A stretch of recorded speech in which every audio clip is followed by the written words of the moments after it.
अस्सलाम वालेकुम नाज़रीन, आप देख रहे हैं प्रोग्राम रियासत और अवाम और मैं हूं मारिया जदून। नाज़रीन, इस वक्त कुछ सवालात ऐसे हैं जो हर किसी की जुबान पर हैं, जैसे कि क्या मौजूदा हुकूमत मुआशी चैलेंजेस से निपटने के लिए कामयाब हो पाई है या नहीं। इसके अलावा बढ़ती हुई महंगाई को लगाम डालने के लिए क्या कोई ऑप्शन है, क्या कोई फॉर्मूला है। इसके अलावा वक्त कम है और इलेक्शंस की बातें हो रही हैं, हुकूमत के पास अर्ली इलेक्शन से क्या कोई ऑप्शन है या नहीं, या इंतखाबात अपने वक्त पर होंगे नहीं। तहरीक इंसाफ हुकूमत के वजीर खजाना से मदद क्यों मांगी गई, और उसके साथ साथ इस वक्त जो खबरें सामने आ रही है कि कुछ ऐसे रहनुमा हैं जिनको मुआवने खसूसी ना बनाए जाने पर वो नाराज हैं। तो ये मुख्तलिफ कुछ सवालात हैं, इन पे बात करने के लिए आज मुझे शो में ज्वाइन करेंगे सेनेटर आसिफ करमानी साहब। उसके अलावा नाज़रीन, प्रोग्राम के दूसरे हिस्से में हम बात करने जा रहे हैं, नून लीग और पीपल्स पार्टी ने ज़िमनी इंतखाबात मिलकर लड़ने का ऐलान किया है।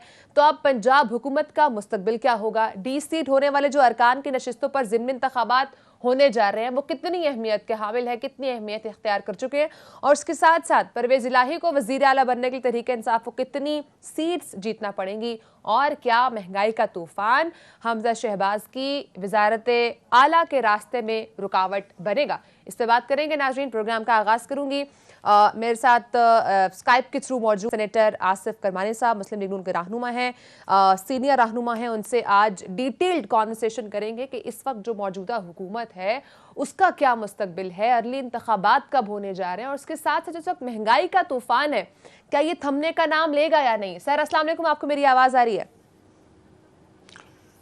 जी वालेकुम सलाम, मुझे आपकी आवाज़ आ रही है जी, मेरी आवाज़ आ रही है जी? जी जी sir, you are loud and clear. Sir कहिएगा, इस वक्त जो मौजूदा हुकूमत है बहुत सारे मुख्तलिफ चैलेंजेस के अंदर निपटी हुई है। अगर सियासी चैलेंजेस की बात की जाए या मुआशी चैलेंजेस की बात की जाए, हमें इस वक्त मौजूदा हुकूमत या अर्ली इंतखाबात की बात की जाए या इमरान खान साहब का जो लॉन्ग मार्च आ रहे हैं या जल्द से जुलूस हो रहे हैं, उस हवाले से हर रिस्पेक्ट से मौजूदा हुकूमत कहीं ना कहीं परेशान लग रही है। और वज़ीर आज़म ने ट्वीट भी किया, वो कह रहे हैं मुश्किल फैसले करने होंगे और ये मुल्क की वफात के लिए अहम है।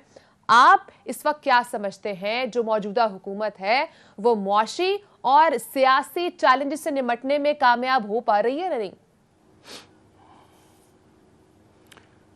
बिस्मिल्लाहिर्रहमानिर्रहीम। शुक्रिया मारिया बीबी। ये मेरी आवाज़ मुझ तक आ रही है, फिर एको हो रही है, ज़रा ये देख लीजिए, थोड़ा सा चेक कर लें। अच्छा जी जी।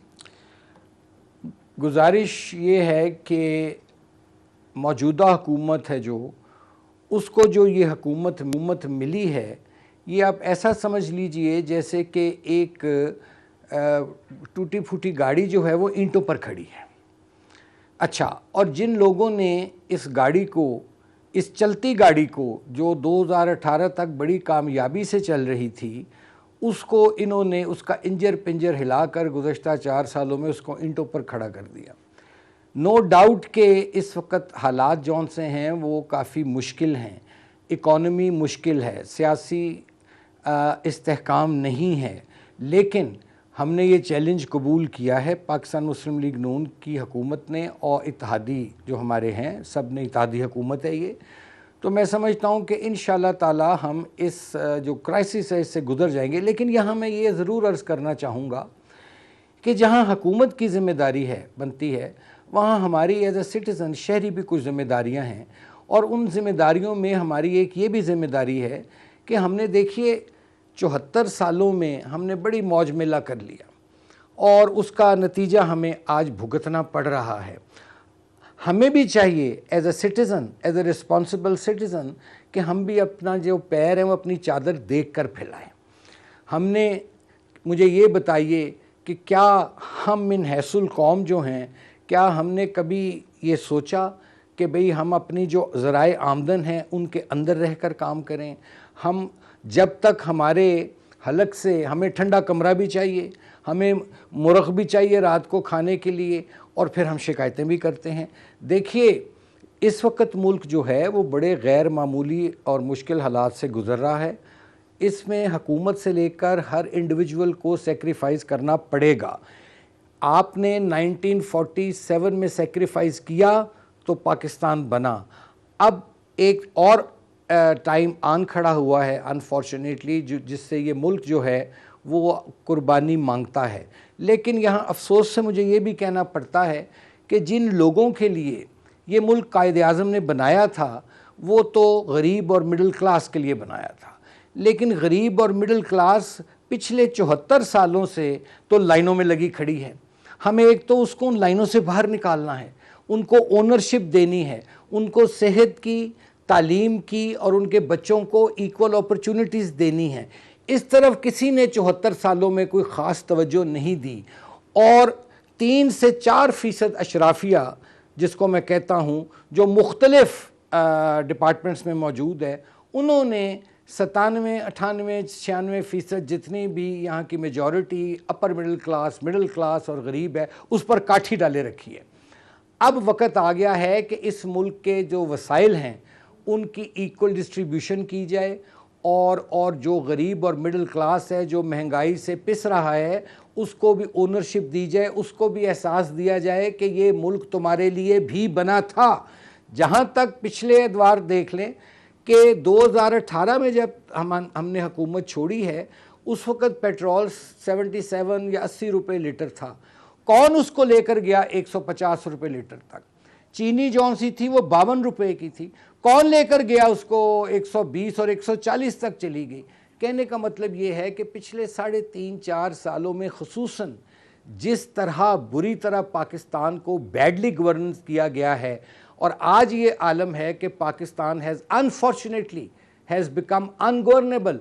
हमारी ये कोशिश है PMLN की कि इसको दोबारा से गवर्नेबल बनाया जाए और लिवेबल भी बनाया जाए और तमाम लोग जो हैं उनके लिए यकसा मौके पैदा किए जाएं, चूँकि यही क़याम पाकिस्तान के मकासद थे कि पाकिस्तान चंद लोगों का नहीं होगा, अशराफिया का नहीं होगा, पाकिस्तान के जो हकदार हैं उसके तमाम 22-23 करोड़ अवाम हैं। ठीक है आसिफ साहब, कहिएगा, जब इमरान खान साहब की हुकूमत थी, अभी आपने बात की कि वहाँ की बैड गवर्नेंस रही जिसकी वजह से अब ये हालात इस नहज तक पहुँचे हैं। जब इमरान खान साहब की हुकूमत थी तो जो एक PDM बनी थी जिसका पार्ट मुस्लिम लीग नून भी रही है और अब एक इत्तेहादी के तौर पर हुकूमत भी सामने बनाई है जिस वक्त मौजूदा हुकूमत है। लेकिन अगर बात की जाए महंगाई की तो उस वक्त PDM कहा करती थी कि महंगाई बहुत ज़्यादा है और ये नैरेटिव उस वक्त PDM का बिकता भी था और शायद जिस तरह से हुकूमत सामने आई है और एक्सपेक्टेशंस भी थी आवाम की, चलो शायद महंगाई कम हो जाए, लेकिन महंगाई तो जितनी 3 सालों में नहीं जितनी 2 महीनों में होगी है। अब इमरान खान साहब जल्द से जुलूस कर रहे हैं और वो ये कह रहे हैं, जो कि नैरेटिव बिक भी रहा है, कि इतनी तो महंगाई हमने नहीं की थी जितनी इनकी हुकूमत ने कर दी है। देखिए, ये जो पिछले 3.5-4 साल में जो इमरान खान की हुकूमत के दौरान मैं कहूँगा एक इकनॉमिकल अर्थक्वेक, मुआशी ज़लज़ला आया था, ये अभी उसके आफ्टर इफ़ेक्ट्स हैं जो हमें भुगतना पड़ रहे हैं। मुझे ये बताइए कि जब ये आए थे इनको बड़ी अच्छी हालत में इकॉनमी मिली थी। इन्होंने पहले कहा कि हम IMF के पास नहीं जाएंगे, 6 महीने इन्होंने वो ज़ाया किए। उसके बाद ये IMF के पास गए, 5 वज़राए ख़ज़ाना जो थे नालायक हुए, नाकाम हुए, वो तब्दील किए। और अब हाल ही में जो इन्होंने शरारत की वो ये कि देखिए, ये जो मुआहदे होते हैं ये अफराद के दरमियान नहीं होते। IMF का जो मुआहदा इमरान खान साहब की हुकूमत ने किया वो पाकिस्तान और IMF के दरमियान था। वहाँ तो ये मुआहदा करके आए उनसे कि जी हम यकमुश्त सब्सिडी वापस ले लेंगे और एग्रीमेंट करके आए ये वहाँ। ये तो हमें हुकूमत में आने के बाद पता चला कि ये क्या कुछ करके आए हैं। और यहाँ इनको जब मालूम पड़ा कि अब अदम एतमाद के ज़रिए इनकी हुकूमत जाने वाली है तो इन्होंने हमारे लिए मुश्किलात खड़ी करने के लिए 5-10 रुपये कीमतों में पेट्रोल, उसकी बिजली में कमी की। हालांकि इन्होंने ब्रीच किया। क्या ये हम लोग थे जिन्होंने स्टेट बैंक जौन सा है उसको IMF के पास गिरवी रखा? हमने तो उसकी पार्लियामेंट में मुखालिफत की। अर्ज़ करने की बात यह है कि हैविंग सेड दैट, मैं एक और बात अब करना चाह रहा हूँ। अब जो हो गया सो हो गया। इस वक्त देखिए, मुआशी इस्तेहकाम उस वक्त तक नहीं आ सकता जब तक सियासी इस्तेहकाम ना हो। और इसके लिए ही आप देखिए कि वज़ीर आज़म साहब ने ये प्री बजट सेमिनार किया है, पाकिस्तान से उन्होंने भर से मंगवाए, बुलाए, मदऊ किए जो बिज़नेसमैन हैं सब के, आइए बैठिए सर जोड़कर, और फिर वज़ीर आज़म एक कदम और आगे चले गए उससे पहले। एज अ अपोजिशन लीडर भी उन्होंने इमरान खान साहब को कहा था कि आइए मिसाके मईशत करें, मुल्क के लिए सोचें, इसकी इकॉनमी को मजबूत करें, लेकिन उनकी इस ऑफ़र को बड़ी हकारत से ठुकरा दिया था तब भी इमरान खान साहब ने। अभी 2 दिन पहले प्राइम मिनिस्टर साहब ने फिर कहा कि एक डायलॉग होना चाहिए, लेकिन उसको भी पीटीआई के रहनुमाओं ने, अभी वज़ीर आज़म के बयान की स्याही सूखी नहीं थी, उन्होंने कहा नहीं हम कोई आपसे बात करने को तैयार नहीं है। तो कहने का ये मतलब है कि इस वक्त ज़रूरत इस अमर की है कि हम लोग, तमाम लोग, इट अप्लाइज टू ऑल, कि हम सियासत को एक तरफ रखते हैं थोड़ी देर के लिए, इस मुल्क की इकॉनमी को मजबूत करें, इस मुल्क की मईशत मजबूत होगी, फिर हम सियासत भी करेंगे, सियासी लड़ाइयाँ भी करेंगे, फिर इलेक्शन में भी जाएंगे। भाई पहले लोगों के लिए रोटी का इंतज़ाम किया जाए, उनके छत का इंतज़ाम किया जाए, और ये सोचा जाए, सर जोड़ कर बैठा जाए कि ये जो महंगाई का एक जिन बोतल से निकला हुआ है और बाहर नहीं आ रहा, इसको कैसे वापस करना है। This is the real issue of Pakistan. Pakistan का इशू लॉन्ग मार्च, खूनी मार्च नहीं है। एग्जैक्टली, महंगाई इज द मेन पॉइंट। सब चीजें छोड़ दें, मारिया बीबी सब चीजें छोड़ दें, सब चीजें भूल जाएं। पाकिस्तान है तो हम हैं। ये मुल्क बहुत कुर्बानियों से लिया गया है। इस वक्त अपने इख्तलाफात भुलाकर, जाती अनाओं को छोड़कर, 1 point agenda, economy economy economy, उस पर बैठ जाएं। इसी पे आपने जो बात की ना आसिफ साहब, ग्रैंड डायलॉग की, मैं इस बात से बिल्कुल इत्तेफाक करती हूँ, ग्रैंड डायलॉग होना चाहिए। लेकिन एक तरफ राना सनाउल्लाह साहब धमकियां भी दे रहे हैं कि अगर वो आए तो हम गिरफ्तार कर लेंगे। फिर इस मौके पर ऐसे पॉइंट में ग्रैंड डायलॉग कैसे होंगे? जैसे नवाज शरीफ साहब गए थे और ग्रैंड डायलॉग की बात हुई थी तो उन्होंने इमरान खान साहब से बात की थी। आप नहीं समझते कि मौजूदा वजीर आजम को उसी नक्शे कदम पर जाना चाहिए? इमरान खान साहब के पास बनी गाला में मौजूद हैं, वो बैठे मिलके बात करें और इसी महंगाई के ऊपर सोल्यूशन निकालते हैं दिल बड़ा करके। देखिए, वो तो बात करने को तैयार नहीं है। आप उस 2 दिन 3 दिन से उनकी तकारीर देख लें, वो तो कहते हैं हम बात करने को तैयार ही नहीं। वो तो आज भी उन्होंने कहा है कि मैं कॉल दूंगा। बात ये है कि जब एक तरफ आप जो कॉल दे, पहले भी दिया, आपने बुरी तरह नाकाम हुई, वो अलहदा बात है कि आपने इस्लामाबाद के ब्लू एरिया को जला दिया, नज़र आतिश किया आपने। तो देखिए, ये 2 चीज़ें हैं। जो ग्रैंड डायलॉग है उसके लिए हमारी ऑफ़र आज भी है, और राना सनाउल्लाह ने भी गालबन, मैंने पढ़ा है कि अगर वो बैठकर आराम से बात करना चाहते हैं तो हम बात करेंगे। लेकिन अगर आप कोई हमें गन पॉइंट या धमकी देंगे कि जी लॉन्ग मार्च मैं करूंगा, मैं दोबारा कॉल दूंगा, तो देखिए, लोगों के जानो माल का तहफ़्फ़ुज़ करना जो है वो हुकूमत वक्त की ज़िम्मेदारी है, पब्लिक प्रॉपर्टी का भी और प्राइवेट प्रॉपर्टी का भी और गवर्नमेंट प्रॉपर्टी का भी। चूँकि इनका जो माजी है वो गिराओ झिलाओ के अलावा और कुछ नहीं है। इन्होंने मुआशरे में सिवाय नफ़रतों के बीज बोझने के, पोलराइजेशन करने के और एक दूसरे को ओए तोए करने के और कुछ नहीं किया है। अगर वो इतने ही पाकिस्तान के हमदर्द हैं इमरान खान साहब और चाहते हैं कि मईशत जौन सी है पाकिस्तान की, को देखिए, वो खुद कहते हैं अगर खुदा ना खास्ता पाकिस्तान ना होता तो कोई जानता इमरान खान को? वो जो कहते हैं आज के मैं वर्ल्ड कप जीत के आए, वो किस मुल्क का वर्ल्ड कप जीता था? पाकिस्तान का। वो जो कहते हैं मैंने शौकत खानम या नमल बनाया, वो कहाँ बनाया? पाकिस्तान में बनाया।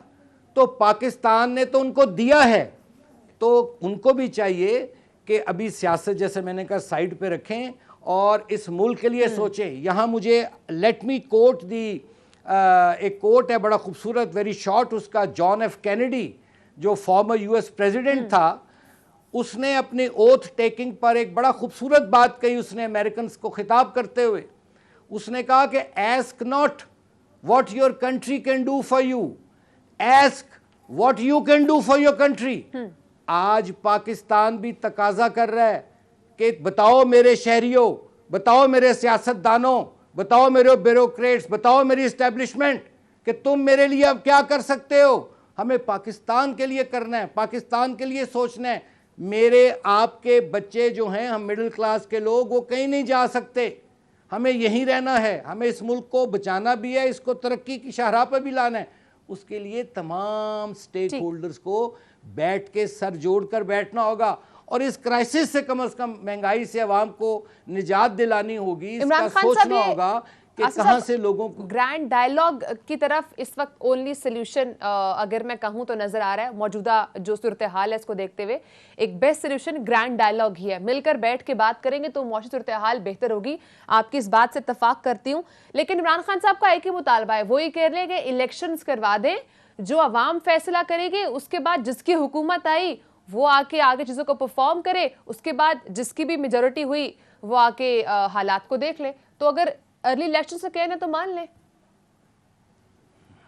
देखिए, इमरान खान साहब जब इस हुकूमत में आए थे, चले मैं ये नहीं कहता मुसल्लत किए गए थे, तो वो ख़ुद कहते थे कि जी इलेक्शन वक्त पर होंगे, जी 2023 में होंगे। वो ख़ुद कहते थे कि मैं 5 साल के लिए आया हूँ, बल्कि वो तो ये भी कहते थे अगले भी 5 साल में रहेंगे, तो अल्लाह को पता होता है। ये हुकूमत जौन सी है, ये कोई केयर टेकर गवर्नमेंट तो है नहीं, ये एक आइनी तरीके से हुकूमत आई है, एक अदम एतमाद के ज़रिए आई है, और अभी उसमें 1.5 साल 1 साल पड़ा है, साल एक पड़ा है। ये इलेक्शन ईयर है, और मेरा ख्याल है कि 4-6 महीने की बात है, उसके बाद इलेक्शन फीवर शुरू हो जाएगा, सारे मामलात हो जाएंगे। तो लेकिन इन सब चीज़ों के लिए मिल बैठ कर बात तो की जाए। जो ग्रैंड डायलॉग की बात वज़ीर आज़म साहब कह रहे हैं, उसमें जहाँ मईशत पर बात होगी, वहाँ नेशनल सिक्योरिटी पर बात होगी, वहाँ इलेक्शंस पर भी बात होगी, और फिर इलेक्शन कमीशन को भी तो 3-4 महीने चाहिए फौरी तौर पर इलेक्शन। और मैं ज़ाती तौर पर यह भी समझता हूँ कि इस वक्त मुल्क की मईशत की जो ज़बूं हाली है, उसके तहत फौरी इलेक्शन का ये मुल्क पाकिस्तान इसमें मुतहम्मल नहीं हो सकता। लेट्स सिट टुगेदर, पहले पोलराइजेशन ख़त्म करो, आपस में नफ़रतें ख़त्म करो, और अवाम को बताओ कि आपका अवाम के लिए मुआशी प्रोग्राम क्या है। ये कोई मुआशी प्रोग्राम नहीं है कि इस्लामाबाद पे चढ़ाई कर दो, लॉकडाउन कर दो, खूनी मार्च कर लो। नो, अवाम को बताएं कि अवाम के जो रियल इश्यूज़ हैं, महंगाई, बेरोज़गारी, गुर्बत, उनके बच्चों की एजुकेशन, उसके लिए इन हमारे सियासतदानों के पास क्या प्रोग्राम है, ये लोगों को बताइए, लोगों को एजुकेट कीजिए, नफ़रतें कम कीजिए। इलेक्शन तो होंगे बगैर इलेक्शन के, लेकिन अगर अभी इलेक्शन कराए गए तो मैं ये समझता हूँ फौरी इलेक्शन करवाने का मुझे डर है कि जितनी इस मुआशरे में पोलराइजेशन और नफ़रतें पैदा की जा चुकी हैं, ये बड़े खुदा न खास्ता खौफनाक इलेक्शन हो सकते हैं। और पहले मुल्क को मईशत पे खड़ा तो कर लें, उसके बाद इलेक्शन भी करवा लेंगे, लेकिन बात तो करें बैठ के। आप आइए पार्लियामेंट में, आप पार्लियामेंट में आइए, आप पार्लियामेंट हाउस में तो आते नहीं, और पार्लियामेंट लॉजेस में आप कमरे भी नहीं छोड़ते, तनख्वाहें भी आप ले रहे हैं, गाड़ियां आप इस्तेमाल कर रहे हैं, KPK की हुकूमत आप नहीं छोड़ रहे। तो भाई पहले आप ये सोच लें आप चाहते क्या हैं। ठीक है, लास्ट क्वेश्चन है। आज कुछ रहनुमाओं को मुआविन ख़ुसूसी तैनात किया गया, लेकिन कुछ खबरें ऐसे भी सामने आ रही हैं कि कुछ रहनुमा नाराज़ हैं कि उनको मुआविन ख़ुसूसी का ओहदा नहीं दिया गया, और वो ये भी कह रहे हैं, वो सवाल भी कर रहे हैं कि जिन 4 लोगों को मुआविन ख़ुसूसी बनाया गया उनकी पार्टी के लिए क्या खिदमत है, ये दुरुस्त है? देखिए, पहली बात यह है कि these are very small petty things, मैं इन चीज़ों में पढ़ता नहीं हूँ, लेकिन चूँकि आपने सवाल पूछा है तो मैं अर्ज़ कर दूँ कि देखिए, ये क़यादत के फ़ैसले होते हैं, ये कैप्टन का फ़ैसला होता है, कप्तान का, कि उसने अपने खिलाड़ी को बैटिंग करवानी है, बॉलिंग करवानी है, फील्डिंग करवानी है, या पानी पीने पे रखना है, या पेविलियन में वेट कराना है। सो ये क़यादत के फ़ैसले होते हैं। और दूसरी बात, ज़रूरी नहीं कि आप वज़ीर बन के बहुत बड़े हो जाएंगे, कोई ज़रूरी नहीं वज़ीर बन के इंसान बड़ा हो जाता है, या मुशीर बन के बड़ा हो जाता है, या आप खिदमत नहीं कर सकते। आप इन ओहदे को लिए बगैर भी खिदमत कर सकते हैं। आप अपने हलकों में जाके लोगों के मसाइल जो हैं उनको हाईलाइट करके, गवर्नमेंट है आपकी, अगर कोई लोग ऐसे जिनको कोई तहफ़्फ़ुज़ात हैं वो आके बात कर सकते हैं, उनके मसाइल हल करें। असल इशू यहाँ ओहदों का नहीं है, असल इशू है कि पब्लिक सर्विस, आवाम की खिदमत करें। और यही प्राइम मिनिस्टर शहबाज शरीफ का मैसेज है कि हमें आवाम की खिदमत करनी है, उनको इस महंगाई, बेरोज़गारी, गुर्बत से बाहर निकालना है। ठीक है, बहुत शुक्रिया। मुस्लिम लीग नून के रहनुमा सेनेटर आसिफ करमानी साहब नाज़रीन हमारे साथ मौजूद। सर, बहुत शुक्रिया, आपने प्रोग्राम को टाइम दिया। और नाज़रीन, जैसे भी आसिफ साहब कह रहे थे, पार्टी की खिदमत से पहले आवाम की खिदमत की जाए, वही असल कोई भी जो सियासी रहनुमा होता है उसका मेन एजेंडा या मेन पॉइंट या सियासत इसी का नाम होता है। ब्रेक का टाइम है नाज़रीन, ब्रेक के बाद हम बात करने जा रहे हैं ज़िमनी इंतखाबात के हवाले से। मुस्लिम लीग नून और पाकिस्तान पीपल्स पार्टी ने ये इत्तफाक किया है कि वो इलेक्शन मिलकर लड़ेंगे, इससे बात करेंगे ब्रेक के बाद। नाज़रीन हमारे साथ ही रहेगा।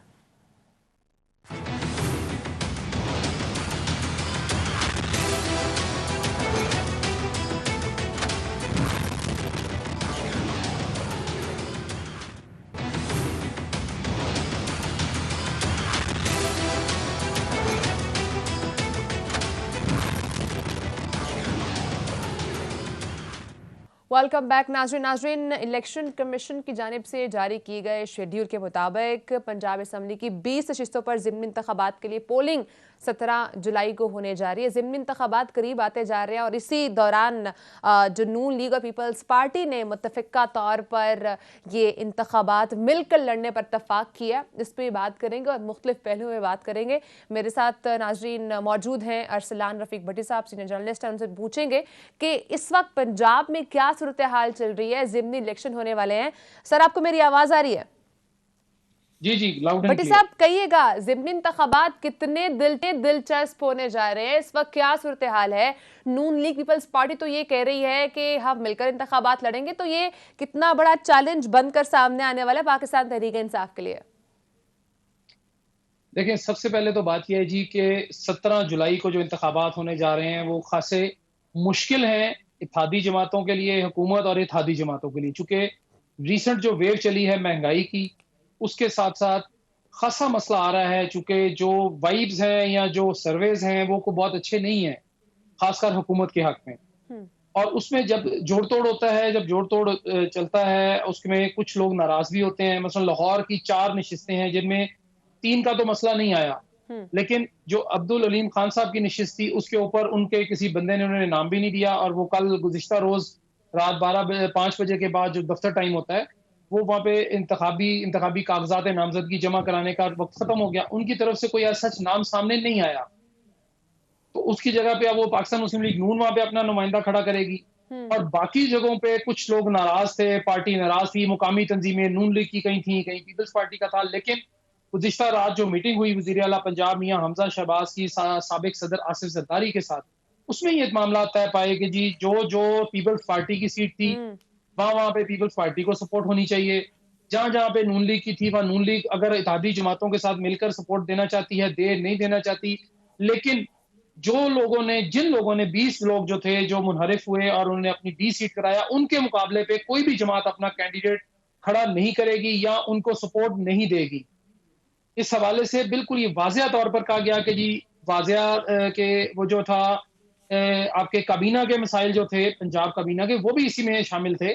अब उसमें बड़े देखें, मलिक नुमान लंगड़ियाल साहब हैं, मलिक असद फुगर साहब हैं, लाहौर से अब्दुल अलीम खान साहब थे, उसके बाद साथ साथ आप चला लें नज़ीर चौहान साहब हैं, और बाकी लोधरा से 2 हैं, साहिवाल से हैं।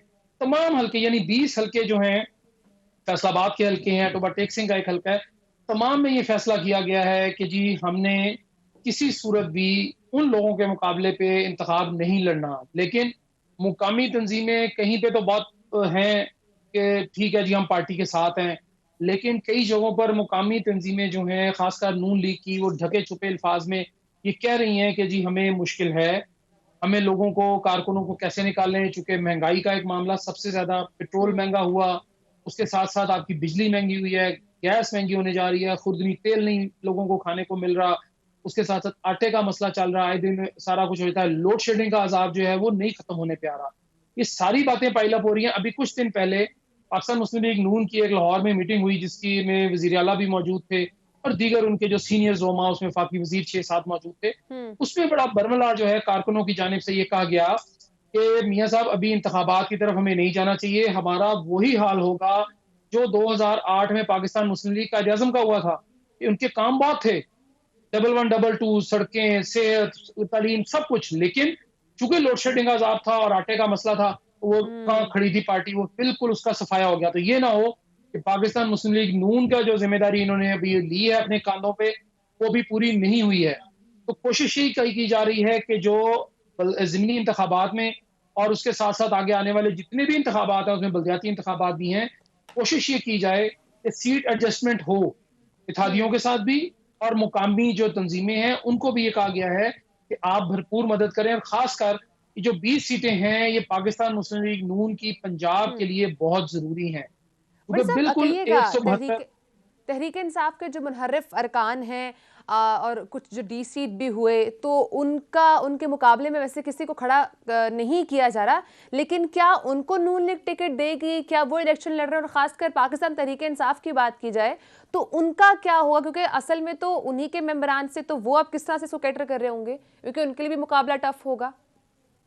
देखिए, पहली बात तो यह है, जो पाकिस्तान तहरीक इंसाफ के उन्होंने चेयरमैन ने, उनके साबिक वज़ीर आज़म इमरान खान ने पहले ऐलान कर दिया था कि उनके मुकाबले में 20 के 20 हलकों में खाली नहीं छोड़ा जाएगा। तो उन्होंने तो अपने 20 जो उम्मीदवार थे, उन्होंने सारों ने कागजात नामजदगी जमा करवा दिए तमाम हलकों में। और रह गई बात मुनहरिफ अरकान की, तो पाकिस्तान मुस्लिम लीग नून ने तमाम के तमाम 20 लोगों को, मसलन सईद अकबर निवानी साहब जो थे, जो भक्कर से एमपी थे, इसी तरह मलिक नुमान लंगड़ियाल जो हैं, उनको थोड़ा सा मसला था। उसके बाद अजमल चीमा साहब को थोड़ा सा था। इसी तरह एक और साहब हैं, उनको को भी थोड़ा सा मसाइल थे कि जी, लेकिन उनको भी आज राजी कर लिया गया। वज़ीर आला ने उनसे रब्ता किया फोन पर और उनको मना लिया कि हम आपको पाकिस्तान मुस्लिम लीग नवाज की टिकट दे रहे हैं, आप अपनी जमा कराएं। जब टिकट जमा करानी की आएगी, चूंकि लाहौर से जो तीन लोग तो थे, उन्होंने तीनों को टिकट पहले ही दे दिया गया। उनमें से कोई ऐसा बंदा नहीं रहा। मलिक असद फोकर साहब को दे दिया गया, नजीर चौहान साहब को दे दिया गया, उसके साथ साथ जो और लोग थे इसमें मलिक जो अजमल चीमा साहब थे फैसलाबाद से, और बाकी लोग भी जो थे, उन तमाम को टिकट, यानी 4-5 लोग जो रहते थे, उनको भी कह दिया गया है कि जी, वो मियां खालिद महमूद जो आपके साबिक वजीर थे पीडीएमए के, डिजास्टर मैनेजमेंट के, उनको भी टिकट जारी कर दिया गया, क्योंकि उनमें से तो कोई पार्लिमानी बोर्ड बने ही नहीं। वजीर आजम ने कह दिया था जी कि हम इनके साथ खड़े हैं, इनको हम हर सूरत टिकट देंगे, उनको टिकट मिल गया। ये 2-3 लोग जो थे, ये थोड़ा मुनहरिफ, इनका कहना था कि जी हम।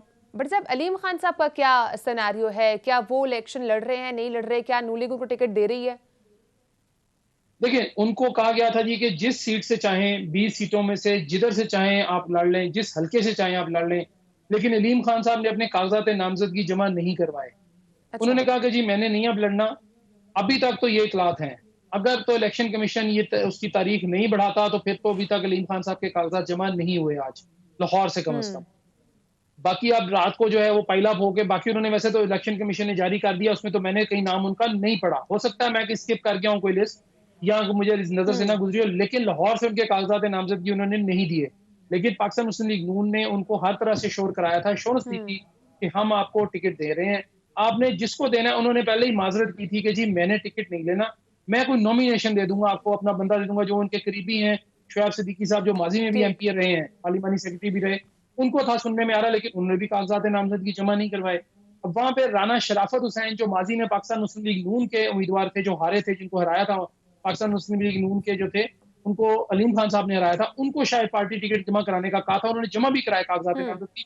हो सकता है कि उनको सपोर्ट ये करें, लेकिन लाहौर के बाकी पैनल के क्लियर हैं, उसमें कोई मसला नहीं आया। वो तीनों की तीन पार्टी टिकट जारी की है, बाकी भी ठीक है। बट साहब, ब्रेक का टाइम है, ब्रेक के बाद आपकी तरफ दोबारा आऊंगी और आपसे ही जानूंगी कि इस वक्त परवेज इलाही साहब की बात की जाए या हमजा शहबाज शरीफ साहब की बात की जाए, किसको कितनी सीट्स चाहिए हैं कि वो वजीर आ सके पंजाब के? ब्रेक के बाद, क्योंकि नाजरीन अब जो ज़िमनी इंतखाबात हैं, ये डू और डाई की सिचुएशन है। ब्रेक के बाद से बात करेंगे, साथ रहिएगा।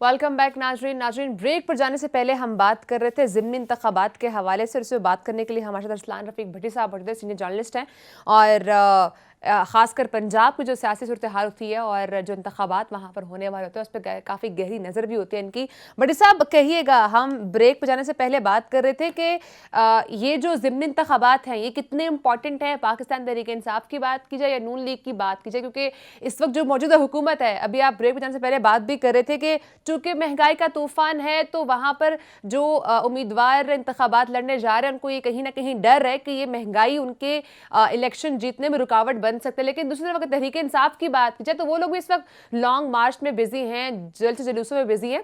तो क्या पाकिस्तान तहरीक इंसाफ की तैयारी मुकम्मल है ये इंतखाबात के हवाले से? कौन आपको जीतता दिखाई दे रहा है?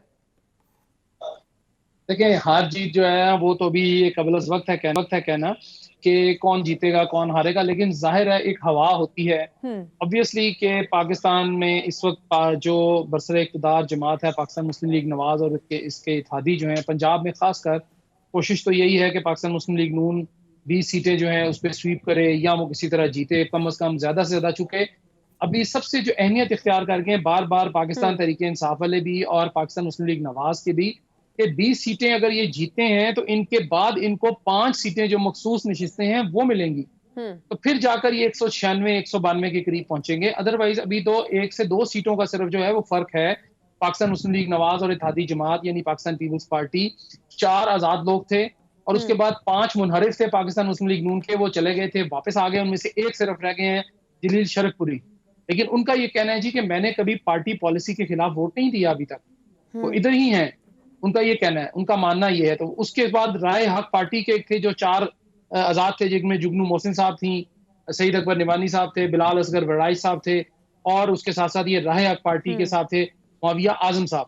अब ये 4 लोग इधर आए हैं तो इनका कुछ थोड़ा सा वजन बढ़ गया, लेकिन इसमें सबसे ज्यादा बात ये रही कि अगर ये 20 सीटें पाकिस्तान मुस्लिम लीग नून और इसकी इत्तेहादी जमातें जीतती हैं तो फिर इनको 5 सीटें मिलेंगी, तो ये काफी सारे सर्वाइवल इनका बहुत आसानी से, यानी इसकी फ्लाइट बड़ी स्मूथ हो जाएगी इनकी, कोई हिचकोले नहीं खाएगी। लेकिन अगर इसमें मिक्स रिजल्ट आता, पाकिस्तान तहरीक इंसाफ ने तैयारी तो की है, जाहिर है उन्होंने कोई हल्का खाली नहीं छोड़ा, ठीक है। लेकिन मैं आपको एक बात बड़े वसूख से कह सकता हूँ कि अभी हालात जिस तरह महंगाई बढ़ी है, जिस तरह पेट्रोल की कीमत बढ़ी है, जिस तरह खाने के तेल की कीमत बढ़ी है, दालें, कोई चीज ऐसी नहीं जो महंगी ना हुई हो, मुश्किलात जरूर आएंगी। अगर पाकिस्तान तहरीक इंसाफ परवेज इलाही साहब को वजीर आला पंजाब बनवाना चाहती है तो उसके लिए कितनी सीट्स रिक्वायर्ड होंगी? देखें बात यह जी कि अगर आपने वजीर आला बनना है पंजाब में तो 186 सीटें चाहिए आपको कम अज कम। 186 लोगों का वोट आपके साथ हो तो आप वजीर आला बन सकते हैं, अदरवाइज आप नहीं बन सकते। अब 186 चूंकि दोनों जमातों के पास इस वक्त नहीं है कि 25 अराकीन जो है वो डी सीट हो गए, 371 का हाउस है तो बाकी अब रह गए 346। तो 346 में से 172 का 173 का जो गोल्डन फिगर बनता है, लेकिन चूंकि उसमें अभी तक इजलास का भी मामला है, आगे बजट का मामला है और वजीर आला के लिए कोई गुंजाइश इस तरह की इजाजत नहीं है कि आप 186 से नीचे करें या इसको करें ऊपर, उसको आपको 186 ही करना पड़ेगा, या फिर आइन में तरमीम करें या कोई स्पेशल एग्जीक्यूटिव ऑर्डर आए और पाकिस्तान तहरीक इंसाफ इस वक्त किन लोगों को, किन रहनुमाओं को उम्मीदवार के तौर पर उतार रही है इन ज़िमनी इंतखाबात में? उनमें से जी उनमें ज़िमनी इंतखाबात में जो पार्टी के मुकामी रहनुमा थे जिनको माजी में टिकट नहीं दिया गया था या जो आजाद लड़े थे, और कई जगहों पे नून लीग से जो अभी नाराज हुए हैं लोग, उनको भी पार्टी टिकट जो है वो कोशिश की जा रही है कि उनको इधर लाया जाए ताकि उनका एक जो अपना वोट बैंक है उससे फायदा लिया जा सके। अब नून लीग भी जाहिर है इसी तरह कर रही है कि पाकिस्तान तहरीक इंसाफ के लोग आए हैं, उनमें से जाहिर है उन्होंने पाकिस्तान मुस्लिम लीग नून के लोगों को ही हराया हुआ है ज्यादा जगह पे। 1-2 जगह हैं जहां पे पीपल्स पार्टी के लोग दूसरे नंबर पे थे तो वो हारे, लेकिन उन तमाम जगहों पे अब जितने भी ये मुनहरिफ लोग थे इन तमाम को सीटों का वादा किया गया है, यानी टिकट पार्टी टिकट का, जिसमें मुस्लिम लीग नून ने कहा कि वो शेर के निशान पर जो है वो लड़ेंगे और उसकी भरपूर मदद उनकी तमाम लोगों की जाएगी, उसमें कोई दो राय नहीं है। लेकिन पाकिस्तान तहरीक इंसाफ ने मैदान खाली नहीं छोड़ा और उनका जो नारा एब्सोल्युटली नॉट का और इम्पोर्टेड हुकूमत का और IMF के बेच जाने का, वो तमाम जाहिर है उनका नैरेटिव एक है, उन्होंने बिल्ड करने में किसी हद तक वो कामयाब भी हुए, लेकिन पंजाब में पाकिस्तान मुस्लिम लीग नून जो है वो जी ठीक है, बहुत शुक्रिया सर, आपने प्रोग्राम को टाइम दिया। नाज़रीन हमारे साथ मौजूद थे सीनियर जर्नलिस्ट है अरसलान रफीक भट्टी साहब। सर बहुत शुक्रिया, वक्त का टाइम खत्म हो चुका है नाज़रीन, इससे कल मुलाकात होगी, अपना बहुत सारा ख्याल रखिएगा, अल्लाह हाफ़िज़।